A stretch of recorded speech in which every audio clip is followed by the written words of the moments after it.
Unit 7 Energy flow in an ecosystem. Biogeochemical cycle.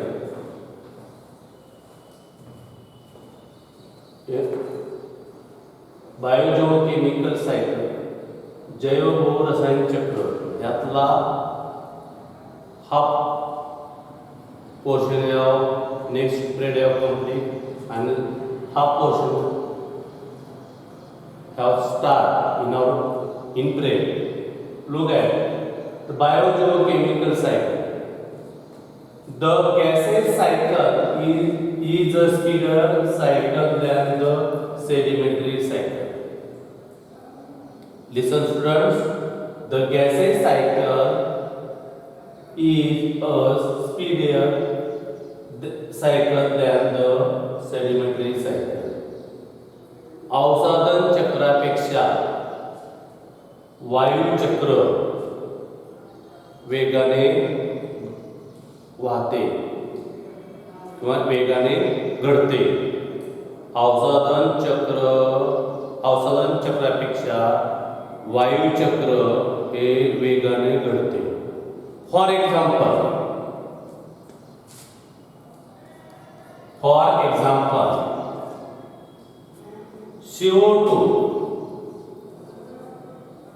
CO2 has accumulated in an area. CO2 has accumulated in an area.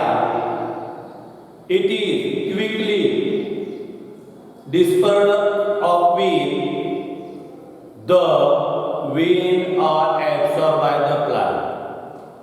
Wind and plant.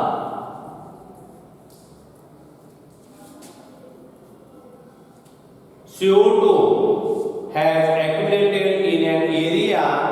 It is quickly dispersed out with the wind or absorbed by the plant. उदाहरण द्यायचं तर एखाद्या ठिकाणी CO2 एखाद्या भागात CO2 जमा झाला असेल तर वाऱ्याबरोबर त्याचे लगेच विसरण होते किंवा वनस्पती मार्फत त्याचं शोषण केलं जातं. या CO2 हा वायू चक्र अवसादन चक्रापेक्षा वेगाने घडतं. कसं घडतं तर वातावरणामध्ये जो CO2 कार्बन डायऑक्साईड साचलेला आहे, जमा झालेला आहे, त्याचा वाऱ्यामार्फत एका ठिकाणी दुसऱ्या ठिकाणी तो वाहून नेलं जातं किंवा ज्या ठिकाणी वनस्पती ज्या असतील तर त्या वनस्पती त्या CO2 चा वापर करून आपलं अन्न तयार करतात, म्हणजे ते शोषून घेतात. The gases cycle than speeder cycle म्हणजे वायू चक्र हे चक्रापेक्षा अवसादन चक्रापेक्षा वायू चक्र हे वेगाने घडते. Next point, the climate changes and human activities. The climate changes and human activities seriously affect the speed, intensity and equilibrium of these cycles. Hence, various aspects of the cycles are extensively studied nowadays. हवामानातील बदल व मानवी क्रियामुळे या वेगवेगळ्या चक्राची गती, तीव्रता व संतुलन यावर गंभीर परिणाम होतो. म्हणून या चक्रातील विविध घटकाच्या अभ्यासावर आता विशेष भर दिला जात आहे. Next point, do you know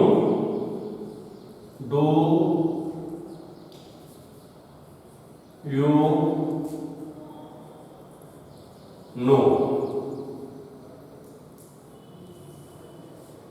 do you know माहित आहे का तुम्हाला? डू यू नो माहित आहे का तुम्हाला? Listen carefully. The cycle of gases and sedimentary cycle. The gases of cycle and sedimentary cycle cannot be completely separated from each other. The gaseous cycle and sedimentary cycle.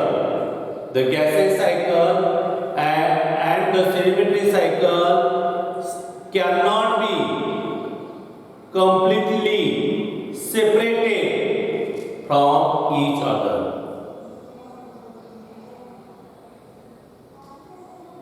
या ठिकाणी वायुचक्र व अवसाद चक्र ही दोन्ही चक्रे एकमेकापासून वेगळी पूर्णपणे वेगळी करता येत नाही.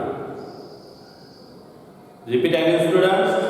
The gaseous cycle, the gaseous cycle and sedimentary cycle cannot be completely separated from each other. वायू चक्र आणि अवसादन चक्र हे दोन्ही चक्र एकमेकापासून पूर्णपणे वेगळे करता येत नाही. For example,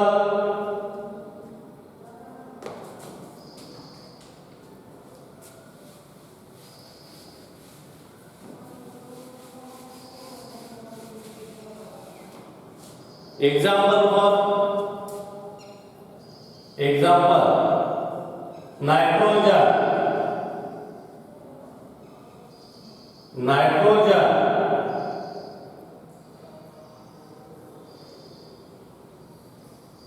carbon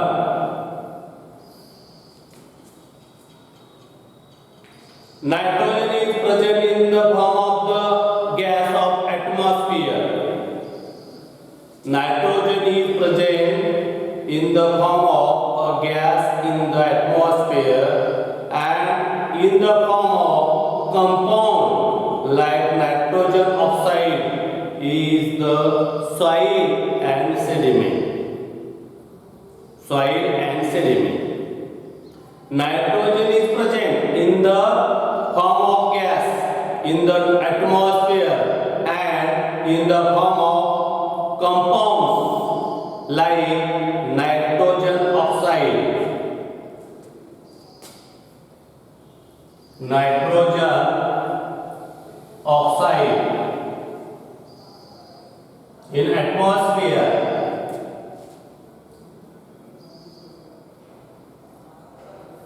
and found in soil and sediment.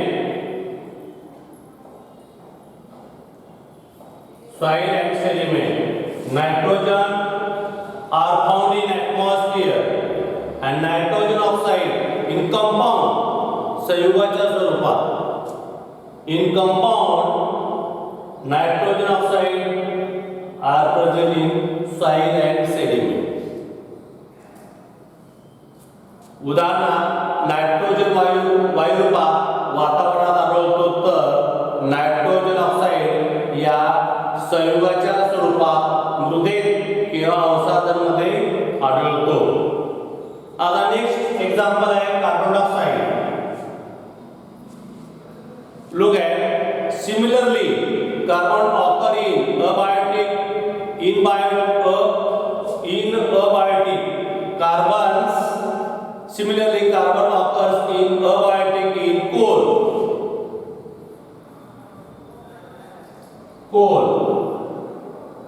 Granite,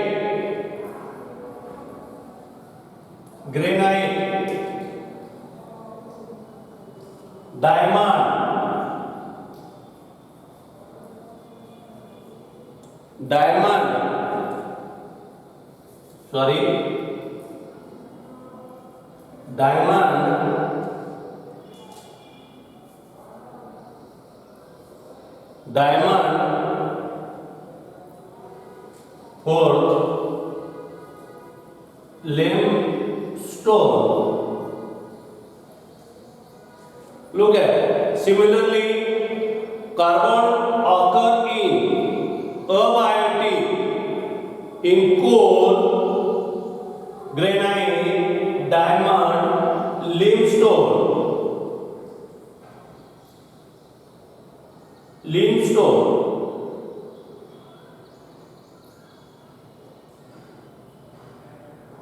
In the earth crust and in the form of carbon dioxide gas in the atmosphere.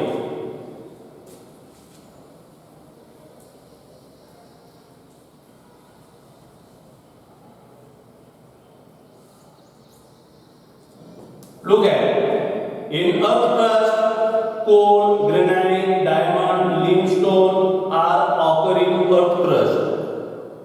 Carbon dioxide, carbon and carbon atmosphere. हे त्याप्रमाणे carbon अजैविक स्वरूपात मुख्यतः भूकवचातील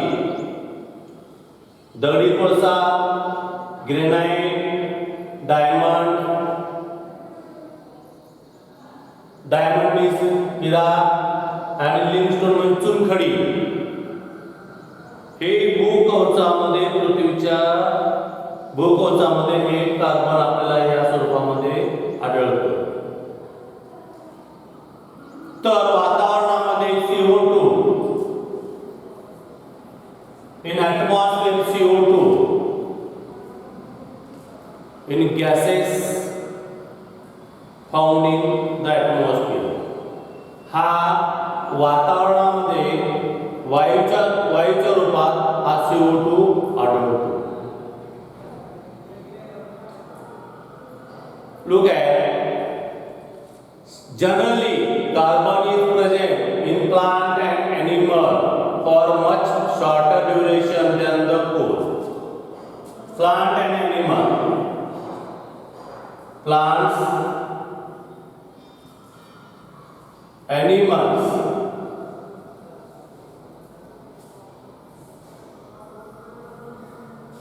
plant and animals are present. Carbon is present in plants and animals for the much shorter duration in them than it is in the coal. हा सर्वसाधारणपणे दगडी कोळशापेक्षा वनस्पती आणि प्राण्यांमध्ये कार्बनचे अस्तित्व कमी काळ असते. तसं जास्त काळ दगडी कोळसा आहे, ग्रेनाइट आहे, डायमंड आहे, लिमस्टोन आहे, दगडी कोळसा, ग्रेनाइट, हिरा आणि चुनखडी यामध्ये जसं जास्त प्रमाणात असतं तसं वनस्पती आणि प्राण्यांमध्ये त्याचं अस्तित्व कमी असतं. Next point,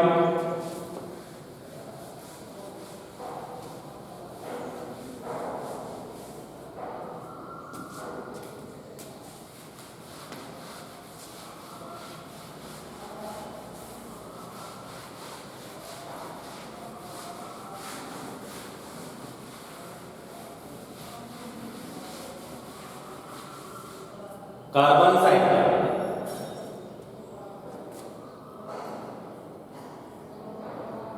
Biogeochemical cycle is found in 3 cycles.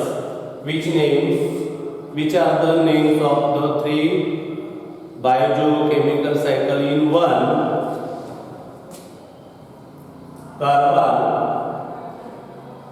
cycle. Second, oxygen cycle. Third, nitrogen cycle.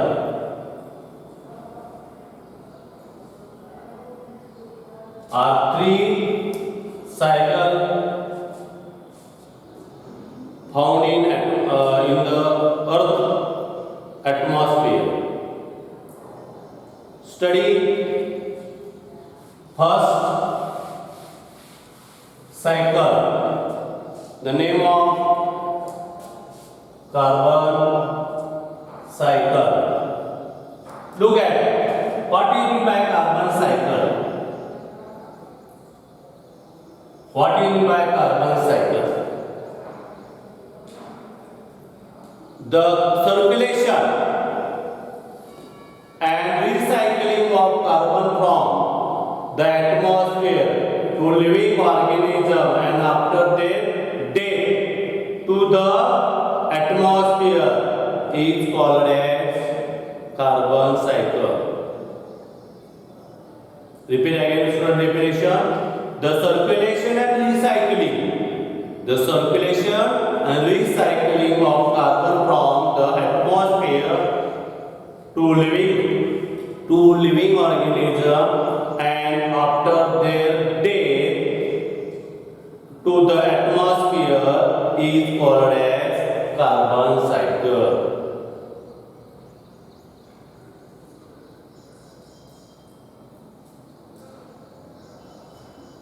Abiotic carbon atoms are circulated and recycled into the biotic form mainly through the photosynthesis and respiration. Hence, the carbon cycle is one of the important of biogeochemical cycle. कार्बनचे वातावरणाकडून सजीवाकडे व सजीवांच्या मृत्यूनंतर पुन्हा वातावरणाकडे होणारे अभिसरण व पुनर्चक्रीकरण हे म्हणजेच कार्बन सायकल. कार्बनचे वातावरणाकडून सजीवाकडे व सजीवांच्या मृत्यूनंतर पुन्हा वातावरणाकडे होणारे अभिसरण व पुनर्चक्रीकरण यालाच कार्बन सायकल असे म्हणतात. Repeat again. The circulation recycling of carbon from the atmosphere to living organism after their death to the atmosphere is known as the carbon cycle. Next, due reasons fall down in examination.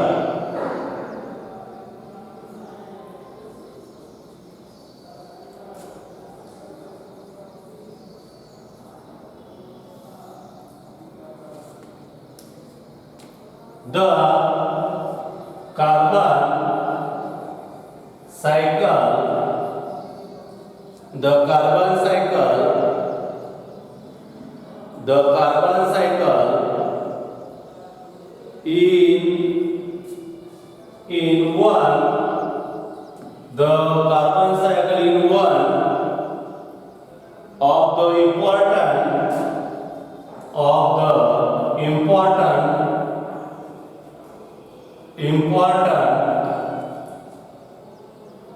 biogeochemical cycle.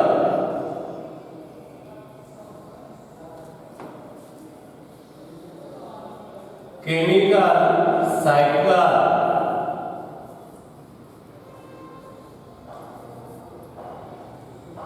You read question fall down. The carbon cycle is one of the important biogeochemical cycle. Carbon चक्र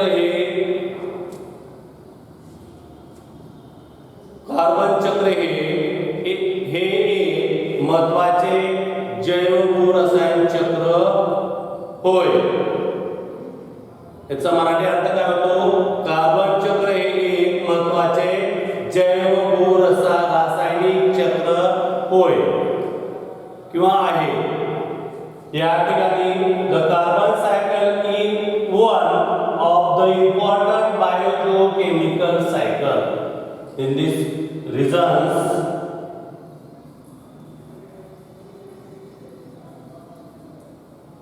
because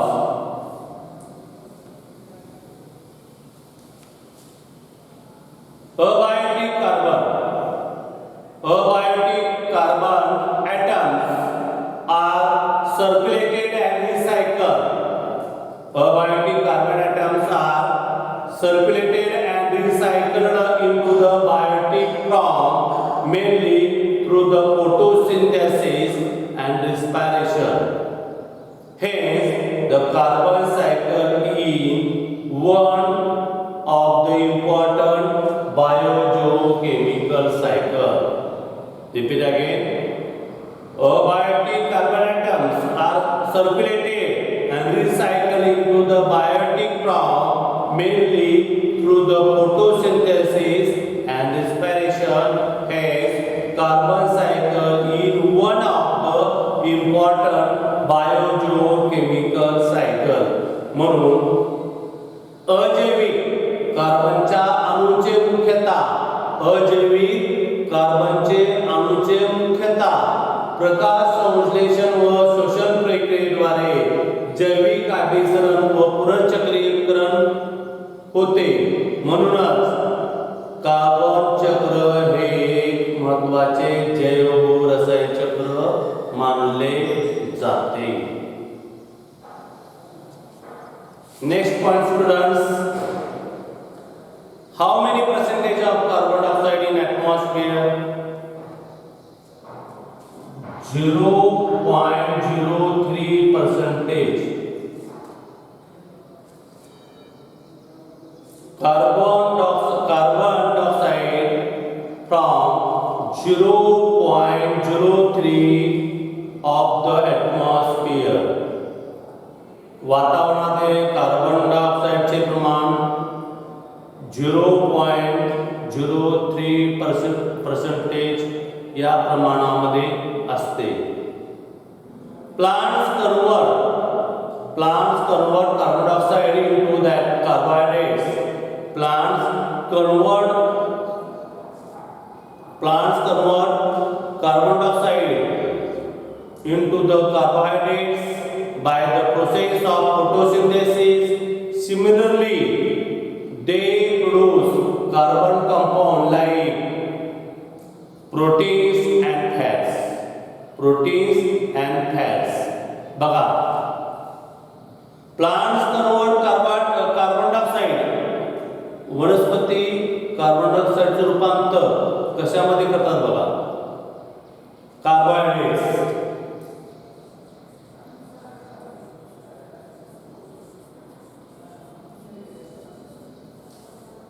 protein,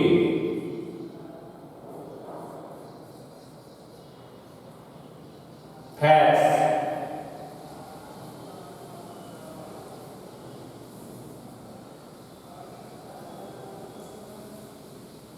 proteins.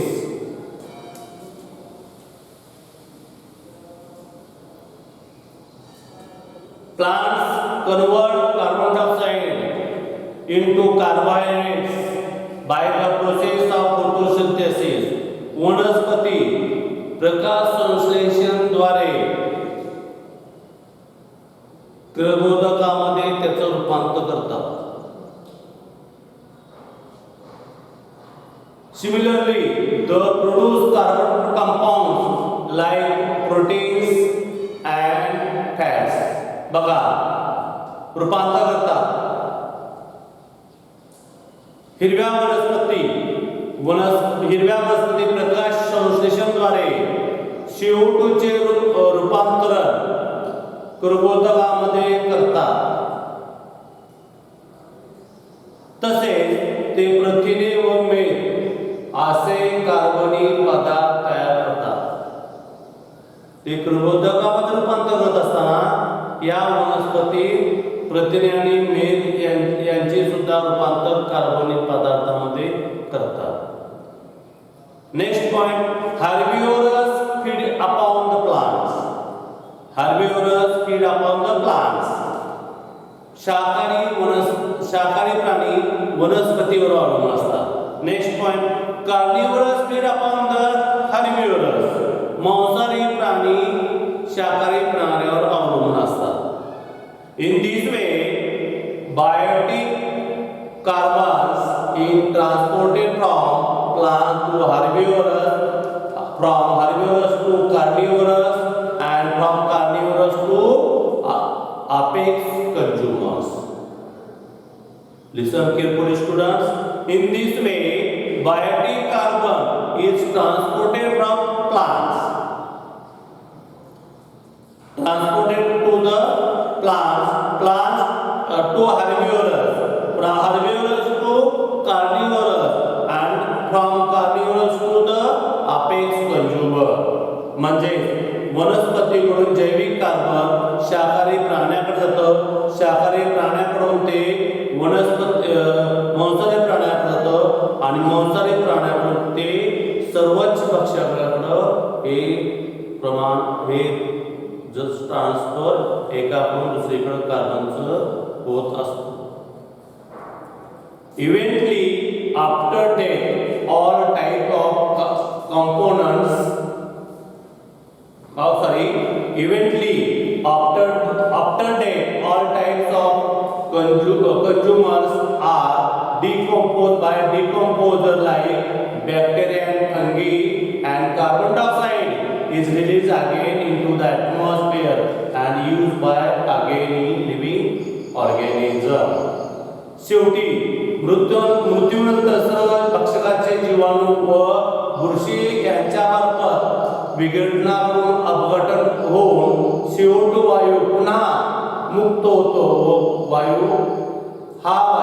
पुन्हा वातावरणामध्ये येऊन पुन्हा वापरला जातो. Next point, in this way carbon is continuously passed in from one living organism to another. Carbon हे एक अशा प्रकारे एका सजीवाकडून दुसऱ्या सजीवाकडे कार्बनचे अस्तित्व चालू असते.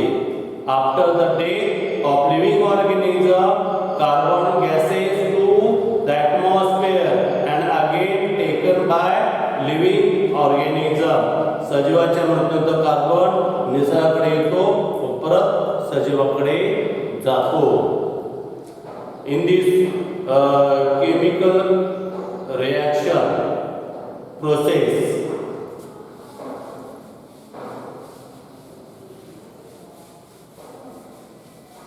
मेन जी प्रक्रिया आहे ती कार्बन डायऑक्साइडची. पहा या ठिकाणी 6CO2 plus 12H2O sunlight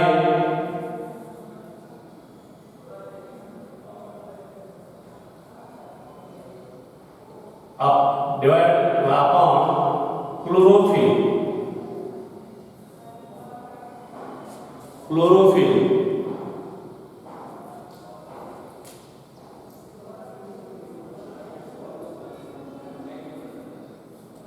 In this main process, look at CO2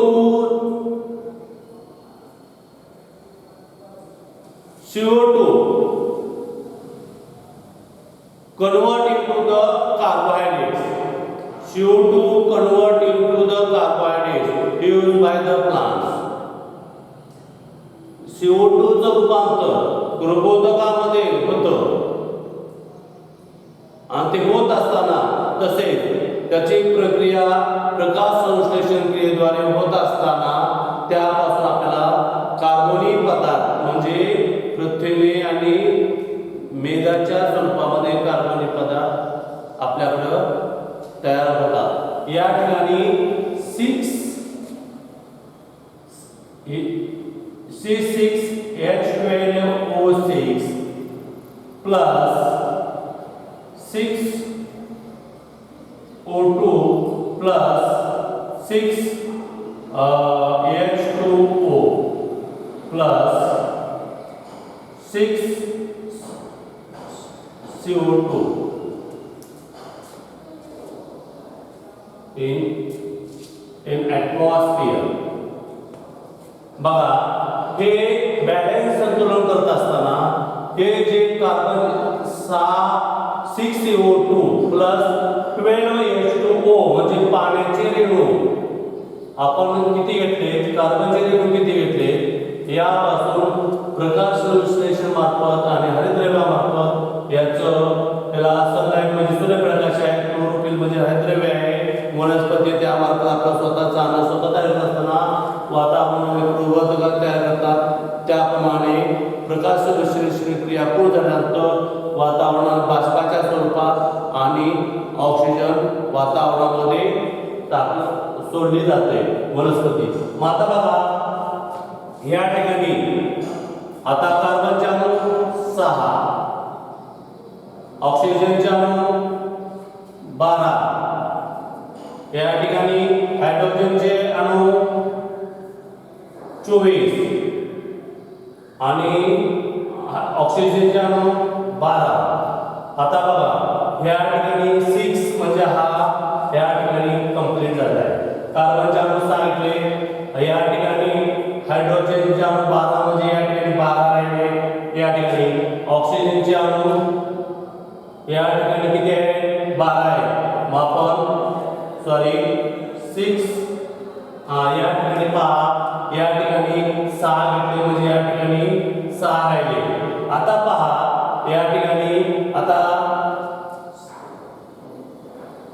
12 सायदोनी 12 हायड्रोजनचे अणू 12 या ठिकाणी आपण घेतलेले आहे. 6O2 म्हणजे ह्या ठिकाणी हे पण 6 घेतले, राहिले आहे 12. आता सायदोनी 12 या ठिकाणी हे कंप्लीट झालेलं आहे. अशा पद्धतीने वातावरणामध्ये CO2 सोडला जातो आणि बाष्पाच्या रूपाने सुद्धा हे अणू तयार करत असताना वातावरणामध्ये 6H2O म्हणजे हायड्रोजन म्हणजे पाण्याचे रेणू आहेत, हे बाष्पाच्या रूपाने आपल्या वातावरणामध्ये सोडले जातात. वातावरणामध्ये बाष्पाचे प्रमाण आहे हे असं या पद्धतीने वातावरणामध्ये स्थिर असतं. या ठिकाणी आता हे झाले मेन प्रोसेस. आता पेशी विभाजनामध्ये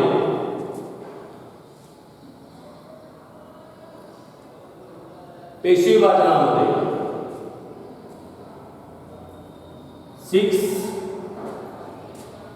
12H2O प्लस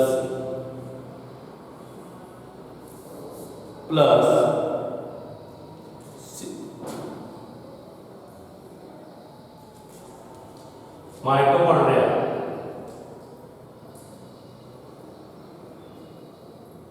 बघा, मायटोकॉन्ड्रिया म्हणजे तंतुकणिका. पेशीमध्ये याचं जेव्हा शोषण होतं, ऑक्साईड होतं, त्यावेळेस हा आपला कार्बन सांगितलेला आहे, हायड्रोजन 12 घेतलेला आहे, ऑक्सिजन सांगितलेला आहे. परत या ठिकाणी सायटोनी 12 म्हणजे 12 ऑक्सिजनचे अणू आहे. या ठिकाणी ऑक्सिजनचे 6 अणू आहेत, हायड्रोजनचे 12 आहेत आणि कार्बनचे 6 आहेत. यामध्ये पेशी विभाजनामध्ये CO2 हा वातावरणामध्ये आता भारतात सोडला जातो म्हणजे 6CO2 हा आणि प्लस 6H2O आणि प्लस एनर्जी ऊर्जा. या ठिकाणी बघा आता या ठिकाणी बॅलन्स आपल्याला पाहायचं झालं तर आपला कार्बनच्या अणू 6, ऑक्सिजनच्या अणू 12. आता या ठिकाणी हे ऑक्सिजनचे अणू आपण किती घेतलं? 6 या ठिकाणी 6 12 असं या ठिकाणी ऑक्सिजन 6 आहे, या ठिकाणी ऑक्सिजन 6 घेतला आणि हे 12 म्हणजे या ठिकाणी आपण हायड्रोजनचे अणू या ठिकाणी 12, ऑक्सिजनचे 6. अशा पद्धतीने यामध्ये पेशी विभाजन म्हणजे तंतुकणिकेमध्ये जेव्हा आपण कार्बोदके खातो त्याचं रूपांतर ऊर्जेमध्ये होतं आणि वातावरणामध्ये पेशी विभाजनामार्फत आपण कार्बन डायऑक्साईड वातावरणामध्ये सोडतो आणि त्यातून आपल्याला 6H2O आणि ऊर्जा हे बाहेर तयार होते. अशा पद्धतीने हे कार्बन चक्र आहे, कार्बन सायकल आहे. बघा प्लांट आता या ठिकाणी CO2 आहे. आता हा वातावरणातला ॲटमॉस्फिअर मधला CO2 आपण हे फोटोसिंथेसिस द्वारे आता एक प्रक्रिया पाहिली आपण, ते रिएक्शन बॅलन्स केलं आपण.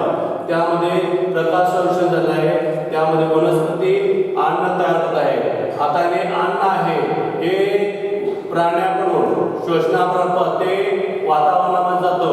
फॉसिल्स म्हणजे हे जीवाश्म इंधनाकडून कोल तयार होतं, जळतं, वातावरणामध्ये CO2 येतो.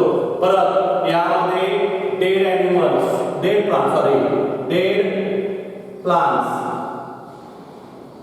मृत ज्या वनस्पती आहेत त्याचं फॉसिल म्हणजे एखादं ज्वालामुखीचा उद्रेक झालेला आहे, भूकंप झालेला आहे, अशा वेळेस हे फॉसिल जीवाश्म इंधन आहे हे जमिनीखाली वनस्पती गाडली जातात.